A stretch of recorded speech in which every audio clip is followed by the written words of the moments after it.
Hello, I'm Caroline Marcus, Kids in Museums Training Consultant. As part of the training I've delivered, organisations often talk about external barriers that they experience when starting to organise a takeover event. Organisations work with a wide range of children and young people, not only in school settings. Groups, organisations that we might partner with include primary, secondary and SEND school groups, nursery groups, work placement students, NEET groups, college students, youth groups, uniformed groups such as the Scouts and Brownies, community groups, youth panels or volunteers, and local families. We've created a resource around how you might approach each of these groups, so do take a look on our website. Kids in Museums has researched key studies and feedback from Takeover Day partners in order to discover what the main barriers are to children and young people participating in Takeover Days. We'll share these barriers with you and then suggest ways to overcome them. So what are the main barriers for partners? These include time pressures and resources. For schools, this might be due to curriculum constraints.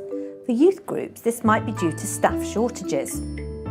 We'll look at how you might support partners with resourcing issues in our Internal Challenges film.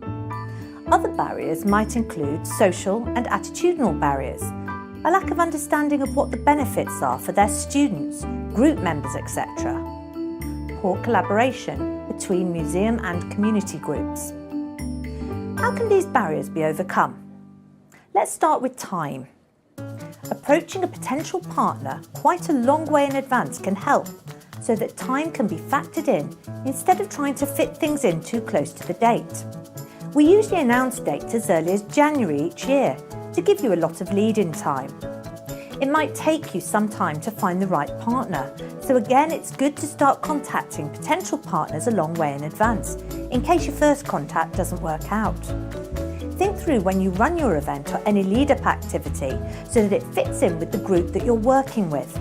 For example, a young people's group would prefer to meet after school or at weekends. The time factor can also be overcome if you think through what might be the attitudinal barriers. So you might think about how you could link your takeover to their agendas, such as curriculum areas, gaining brownie badges, etc. As mentioned earlier, our resources section has some useful information about how you might approach partners or arrange a meeting and plan the day and the run-up together, which can help the partners and participants have more ownership over the event.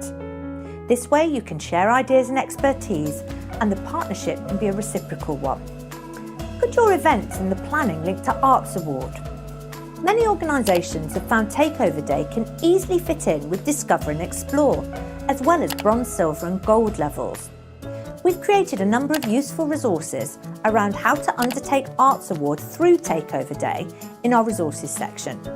In the introductory film, Laura talked about some of the benefits of Takeover Day for children and young people. Here are other key skills and experiences which might be useful to highlight to potential partners. Participating in Takeover Day in meaningful participatory roles can help build confidence, develop personal and social skills, enable participants to learn about the world, foster a feeling of self-worth. I've highlighted some of the most common barriers that organisations look to overcome, but you might want to think about: what are the external barriers or hurdles to participation in my organisation? Why do I want to remove them, and how can I do so? What kinds of activities can children or young people do? Who do you want to partner with for this project? The next case study film shows how organisations have already overcome some of these barriers. Do take a look, and thanks for watching.